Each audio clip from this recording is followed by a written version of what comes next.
we are asking this big question tonight, which may be asked tomorrow morning also. अपने कार्यक्रम में अंग्रेजी के एंकर लोग ऐसे ही भौकाल बनाते हैं। उनका क्वेश्चन हमेशा ही बिग होता है, लेकिन सरकार का जवाब स्मॉल में भी नहीं आता। बकवास। हम समझने का प्रयास कर रहे हैं कि पेट्रोलियम मंत्री प्रधान के हिसाब से पेट्रोल के दाम बढ़ने के प्रधान कारण क्या हैं? सवाल पूछा गया है कि पेट्रोल के दाम क्यों बढ़ रहे हैं। जवाब में पूरा बजट सुना दे रहे हैं। इस साल गरीब कल्याण योजना और किसान सम्मान योजना जैसे कारणों से पेट्रोल के दाम बढ़ रहे हैं, तो 2017 में पेयजल, प्राइमरी हेल्थ केयर और शिक्षा के कारण पेट्रोल महंगा हो रहा था। 2017 मई में दिल्ली में पेट्रोल करीब 68 रुपए लीटर था और मुंबई में 77 रुपए लीटर। तब भी विकास के लिए पेट्रोल के दाम बढ़ रहे थे। अब जब 100 रुपया हुआ है, तब भी कारण वही विकास है। 2017 से प्रधान का यही प्रधान तर्क है कि विकास की योजनाओं के लिए टैक्स चाहिए और दाम बढ़ेंगे ही। गांड फटे तो फटे। इस बार बजट में 32% ज्यादा खर्चा पिछले साल से किया जा रहा है। आखिर ये रिसोर्स हम लाएं कहां से? लोगों की भलाई के लिए इस सारे काम को किया जा रहा है। I have provided 35,000 crores of rupees for COVID-19 vaccines in this year 21-22. I am committed to provide further funds if required. 35,000 crore के बजट की घोषणा दूसरी लहर से पहले हो चुकी थी। तब तो पता होगा कि पैसा कहां से आएगा। अब क्यों पेट्रोल से इसकी भरपाई हो रही है? और 35,000 करोड़ तो सरकार 1-1.5 महीने में पेट्रोल डीजल से टैक्स लगाकर कमा लेती होगी। तो इतने लंबे समय से यह टैक्स क्यों चल रहा है? क्योंकि मैं चूतिया हूं, मेरा दिमाग चूतिया है। गजब तर्क है कि टीका के लिए पेट्रोल महंगा हो रहा है। पता चला कि आप टीके का 1200 रुपया बचाने के चक्कर में पेट्रोल और डीजल के बहाने 12,000 रुपए सरकार को दे रहे हैं। वैसे तेल के मामलों के जानकार किरीट पारिक का जवाब भी मंत्री धर्मेंद्र प्रधान को सुनना चाहिए। उनका कहना है कि अगर सरकार टीका के लिए पेट्रोल डीजल के दाम बढ़ा रही है, तो उसकी सारी जानकारी सार्वजनिक कर दे। ये बात तो देखना चाहिए कि 35,000 करोड़ से सरकार वैक्सीन के लिए लेने का बात कर रहे हैं, वो कहाँ जा रहा है? समझ में नहीं आ रहा है कि कहाँ वैक्सीन जाता है, किसको मिलता है। कहीं लोग लाइन में रहते हैं, कहीं जाते हैं, कहते हैं वैक्सीन खत्म हो गया। तो ये ट्रांसपेरेंटली बताया कि कहाँ वैक्सीन जा रहा है, ये हम कर रहे हैं, तो सरकार को लोगों को कॉन्फिडेंस में लेना चाहिए। Fortunately, the tax collections are increasing, and therefore I think they can really afford to cut down some of these taxes, which indirect taxes, which hurt the people most.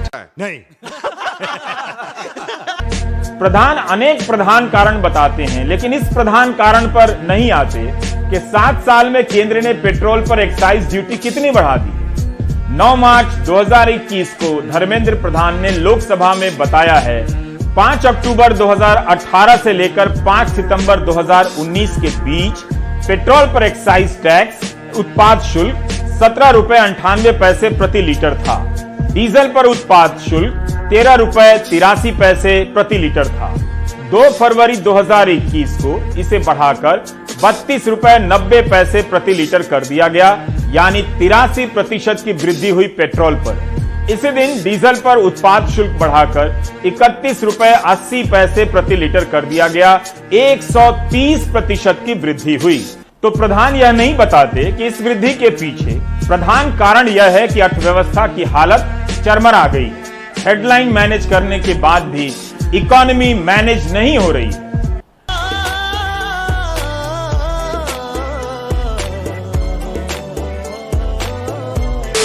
मई 2014 में दिल्ली में पेट्रोल पर 17% VAT लगता था, जो दिसंबर 2020 में बढ़कर 23% हो गया।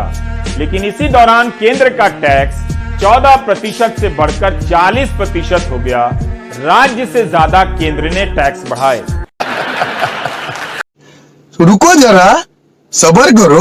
बोला धक्का मुक्की नहीं करने का, आराम से लेने का।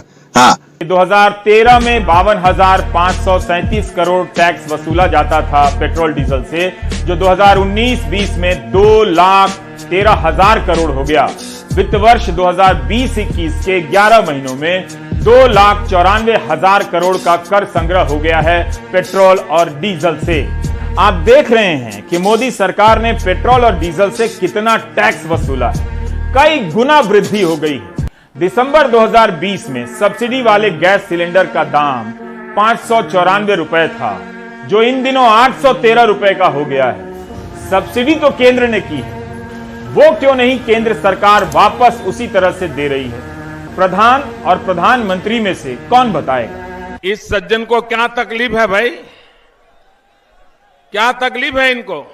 खाने के तेल के दाम 50% से लेकर 77% तक बढ़ गए हैं कि तभी कृषि मंत्री नरेंद्र सिंह तोमर का एक बयान आ गया, जिससे पता चला कि सरसों तेल इसलिए महंगा हुआ है क्योंकि सरकार ने मिलावट कम कर दी है। यानी अब आप शुद्ध सरसों तेल खा रहे हैं, मुबारक हो। अजीब तर्क। तो क्या आप पिछले 7 सालों से मिलावटी तेल खा रहे थे, अब जाकर मिलावट कम हुआ है? ऐसे ऐसे तर्कों से ही सीना फूल जाता है कि पेट्रोल 100 रुपए इसलिए हुआ है क्योंकि हमारी सरकार को विकास करना है। सरसों तेल 200 रुपए से अधिक का इसलिए हो गया है क्योंकि सरकार हमको मिलावट वाला तेल नहीं खिलाना चाहती। कुछ भी कि अगर हम चुन करके आएंगे तो 100 दिन में महंगाई कम करेंगे। मित्रों, गैस हो, पेट्रोल हो, डीजल हो, हर प्रकार से महंगाई बढ़ रही है कि नहीं बढ़ रही है?